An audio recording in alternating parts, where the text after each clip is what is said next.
Islamisme, c'est un mot, et comme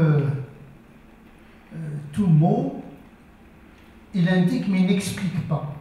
Généralement, on utilise le langage pour indiquer une réalité, une chose, un phénomène, mais cela ne suffit pas pour expliquer la chose, la réalité, l'événement et le phénomène qui, par nature, sont complexes.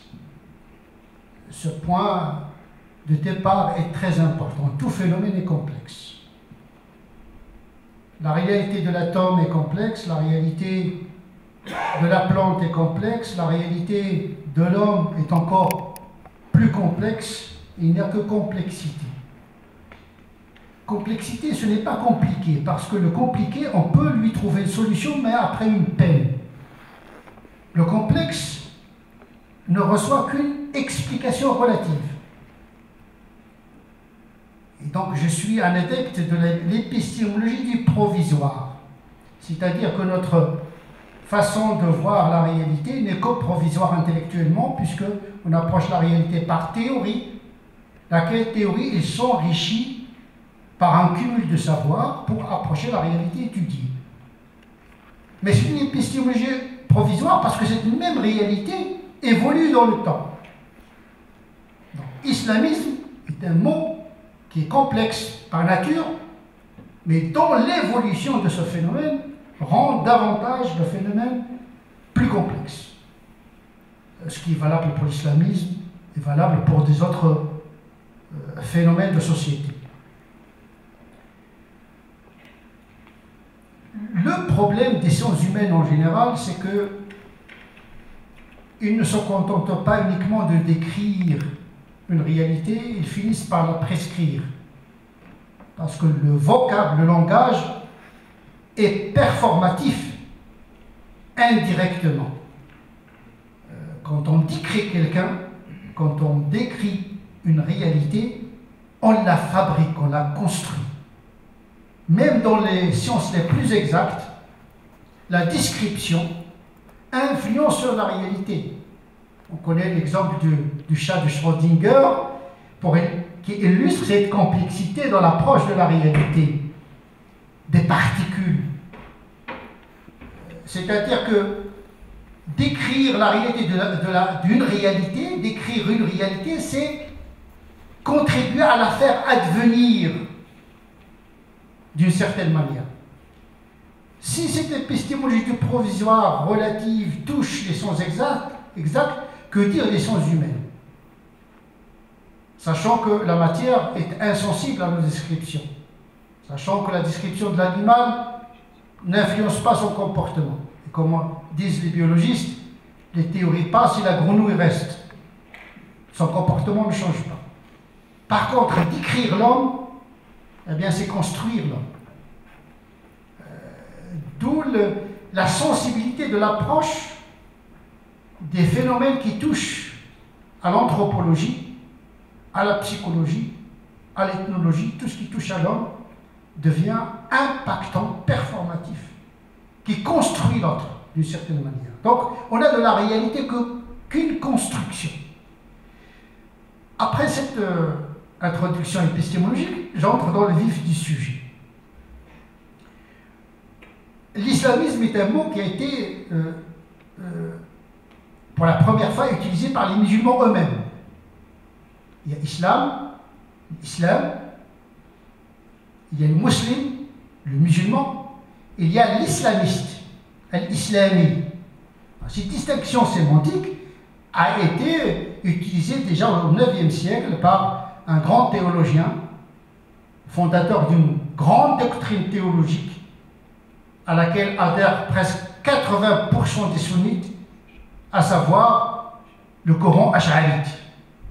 Abu Hassan al-Ash'ari, ce fondateur de cette doctrine, il a écrit un ouvrage en 2 volumes où il évoque les tendances islamistes, c'est-à-dire les courants théologiques qui se revendiquent de l'islam, comme s'il n'y a de l'islam qu'islamisme, puisque l'islam en tant que religion abstraite eh bien, il est interprété, pratiqué par des musulmans dans des réalités données. Au Moyen-Âge, même Voltaire, c'est pas le Moyen-Âge, Voltaire, il utilise le mot islamiste.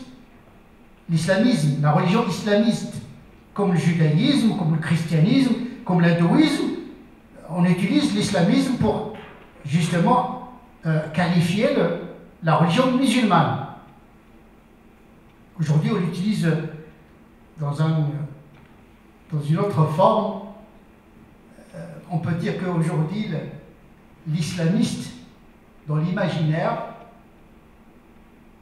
occidental et même dans l'imaginaire de beaucoup de musulmans, l'islamiste est le mauvais musulman, pour dire les choses un peu de manière caricaturale. L'islamisme est chargé aujourd'hui d'une connotation très négative. Qu'en est-il? Déjà, comme je viens de le souligner, l'islamisme était attribué à des tendances théologiques orthodoxes et hétérodoxes. Toute tendance qui se qualifie de musulmane, même s'il a une lecture, une pratique hétérodoxe, elle est qualifiée comme islamiste. En réalité, l'islamisme comme engagement de la pensée et engagement dans la pratique, je peux dire que c'est un mouvement qui a été toujours présent dans l'histoire. Si on considère que l'islamisme, au départ, était une lecture de l'islam à une certaine époque, qui est associée à la réforme. On va voir que c'est un islamisme politique comme une réforme politique de l'islam.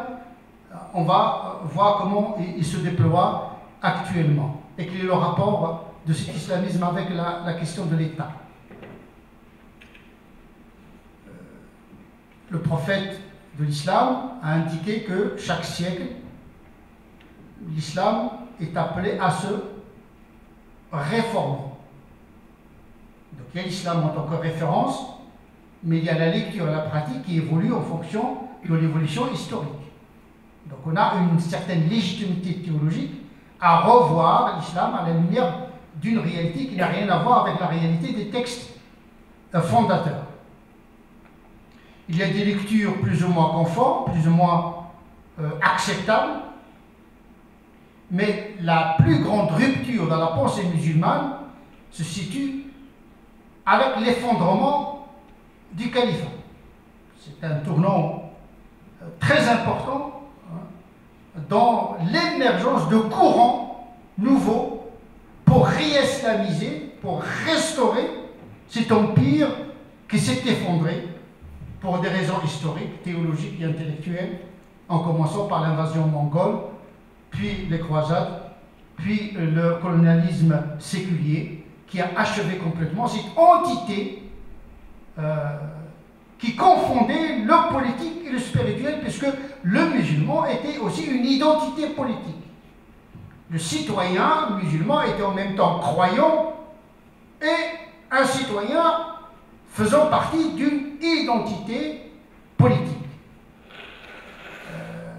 Le cyclotron qui a bombardé ce noyau théologico-politique a conduit à un démembrement du monde musulman en des petits États-nations. L'islamisme dont nous parlons aujourd'hui est le fruit de cet éclatement dans des systèmes politiques inédits pour la pensée classique musulmane, puisque l'islam a toujours été pensé dans une logique impériale de domination. Il n'y avait pas ces frontières entre les musulmans. La nationalité du musulman, c'est sa religion. Il n'avait pas besoin de passeport, il n'y avait pas d'Algériens, de Tunisiens, il y avait un empire où les gens circulaient, etc. Avec le départ du colonialisme, il a laissé derrière lui des entités politiques qui ont été fabriquées de manière un peu géométrique, sans prendre en considération les spécificités des peuples, parce que l'islam était organisé en termes de culture et de région et pas en termes d'État-nation. L'État-nation, comme concept moderne, a bouleversé complètement le rapport des musulmans à la question du droit, la charia, la question de la théologie politique a été complètement bouleversée. L'islamisme en tant qu'engagement de réforme et de restauration de ce que les musulmans ont perdu s'est décliné en plusieurs variantes.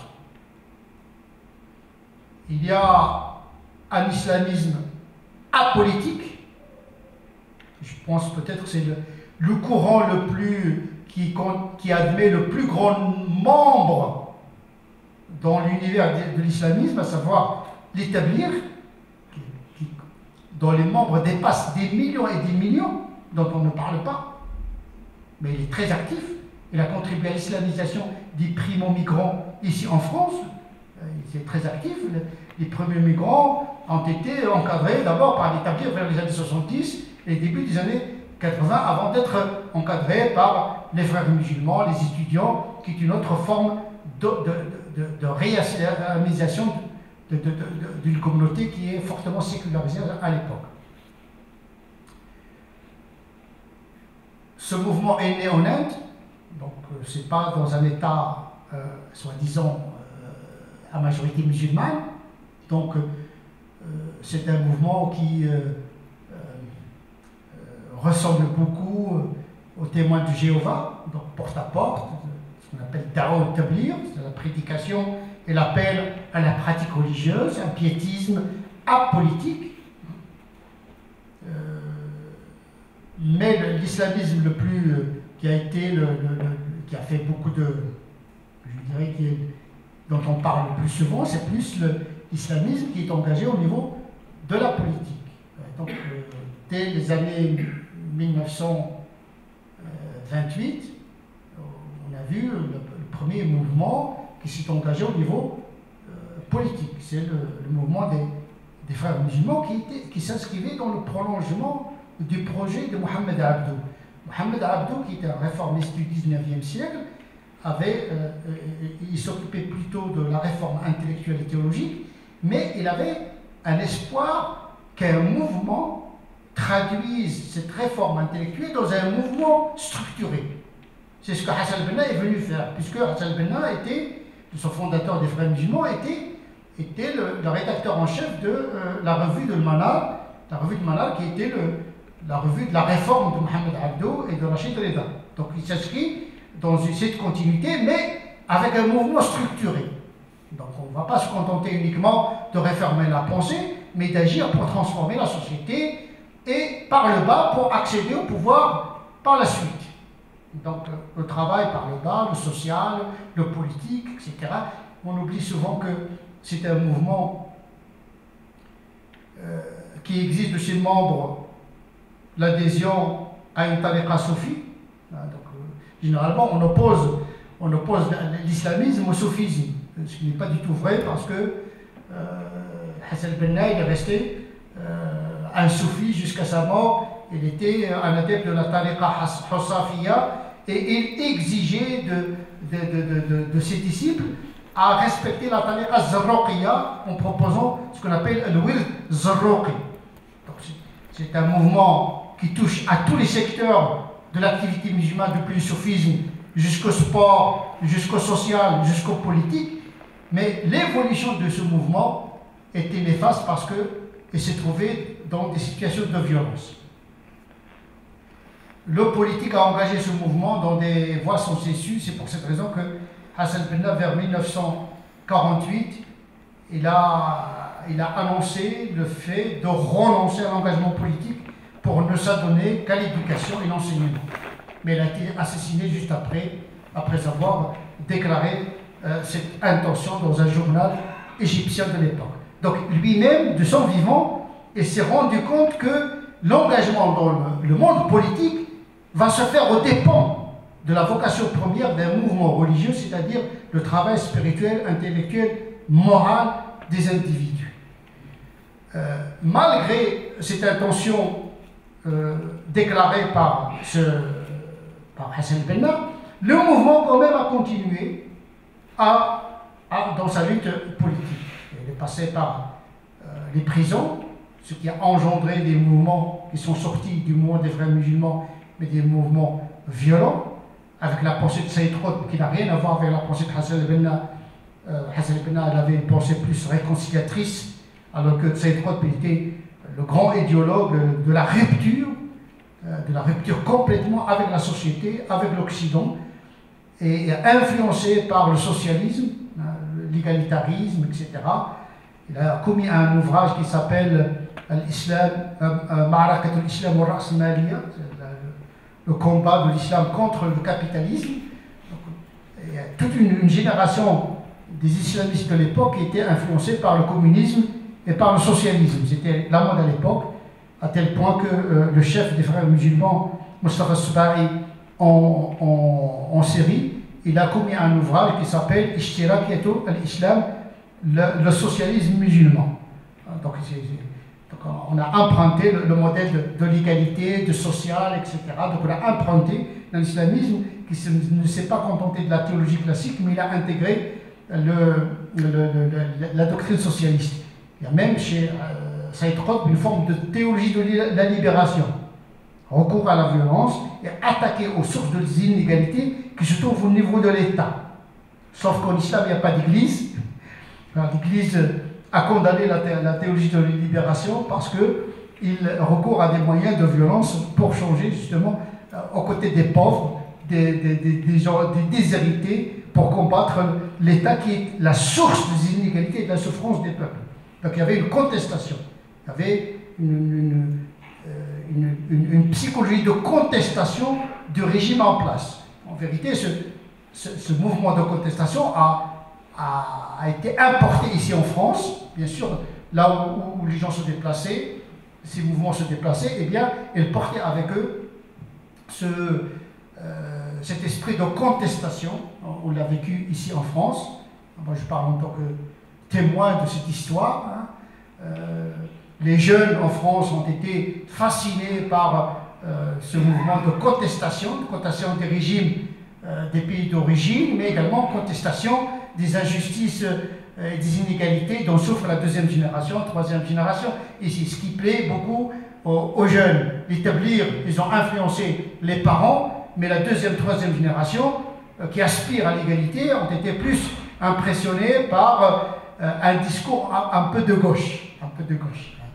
Je ne vais pas citer des noms, vous pouvez les reconnaître. Et donc, des musulmans qui se qualifient des musulmans de gauche. Donc un petit peu, on a mélangé ce paradigme de gauche, on l'a appliqué à la théologie musulmane. En vérité, on ne faisait pas de la théologie, on faisait de l'idéologie, on l'appliquait à la religion. C'est ça les dérives dont souffre l'islamisme. Il n'y a pas de théologien à la tête. Les frères musulmans aujourd'hui ne sont pas dirigés par des théologiens, sont plutôt des scientifiques.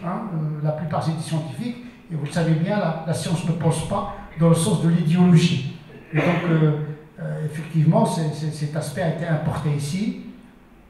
Et donc, ça a plu à des jeunes, sauf que on leur a rendu une fierté, mais on n'a pas réglé leurs problèmes. Donc, un discours qui rend la fierté aux jeunes, voilà, de contestation, c'est un discours intellectuel, etc., de contestation, de revendication, sauf que dans la réalité, le problème n'est pas changé pour ces jeunes-là. Au contraire, on ne fait qu'augmenter leur frustration. Je reviens à la question de l'antinomie entre l'islamisme et le soufisme. Généralement, on pense qu'il y a l'islamisme politique et l'islamisme qu'on a violent, c'est-à-dire le changement par la violence. La pensée de Saïd Qutb, il a donné matière idéologique au changement par la violence.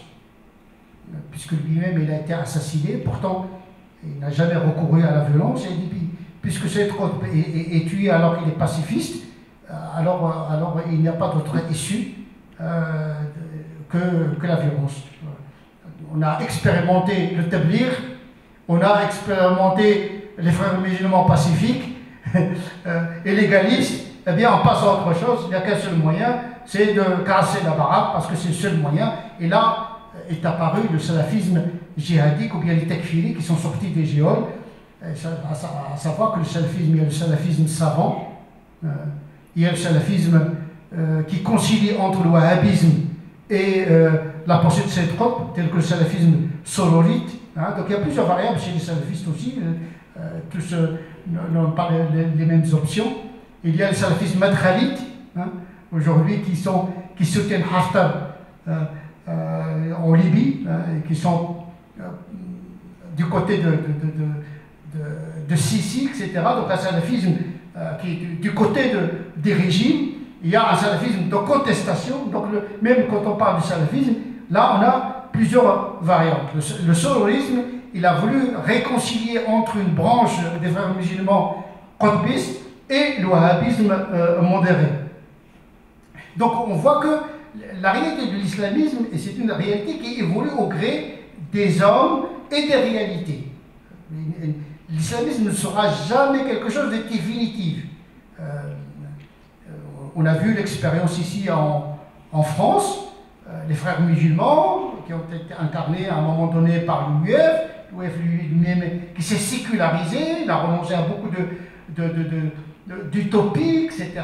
Donc il a subi l'inertie ou bien le poids de la réalité. Parce que les idéologies, parfois, quand ils rencontrent l'écueil de la réalité, eh bien, ils revoient leurs convictions à la baisse. C'est ce qui se passe chez beaucoup de mouvements. Les frères musulmans de la Jordanie n'ont rien à voir avec les frères musulmans de la Tunisie qui sont plus sécularisés, n'ont rien à voir avec les islamistes de l'Algérie, les islamistes du Maroc. Chacun est imprégné par le régime politique en place, la culture en place, l'histoire que ces mouvements ont vécu. Donc, le salafisme, c'est un mot qui recouvre beaucoup de réalités. Frères musulmans, c'est un mot qui recouvre beaucoup de réalités. Hamas, c'est pas Nahda, etc. Ce sont des réalités complètement décentrées et donc parfois en contradiction. Le salafisme koweïtien est un salafisme. Les frères musulmans de Koweït sont plus salafisés que les frères musulmans de la Tunisie, etc., etc. Donc, on a des réalités multiples. Il y a un mot qui recouvre plusieurs réalités. Le soufisme, qu'on qualifie de pacifique, là aussi c'est une erreur. Vous savez, il y a une milice en Irak qui s'appelle Naqshbandiya, qui est une tariqa soufie qui recourt à la violence contre Daesh. Les talibans eux-mêmes, les leaders des talibans, plusieurs leaders des talibans sont des Naqshbandis, sont des soufis. Donc ça veut dire que la violence, on peut la trouver également même chez les soufis. Ça peut toucher tous les le salafisme, frères musulmans, soufis, la violence est presque la chose la plus universelle. Donc la violence, elle est due à des réalités psychologiques, économiques et pas forcément à des doctrines et à des tendances.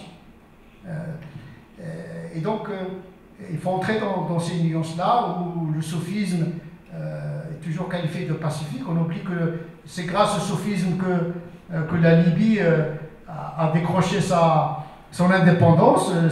La tariqa Sunusiya, il a combattu les Italiens. C'était les guerriers libyens qui ont combattu, et c'était tous des soufis. Donc, soufis pacifique, dans l'absolu, ce n'est pas du tout vrai. Salafiste violent, ce n'est pas vrai dans l'absolu. Donc, et je pense que c'est la réalité des individus, la réalité sociologique, qui est le plus grand déterminant.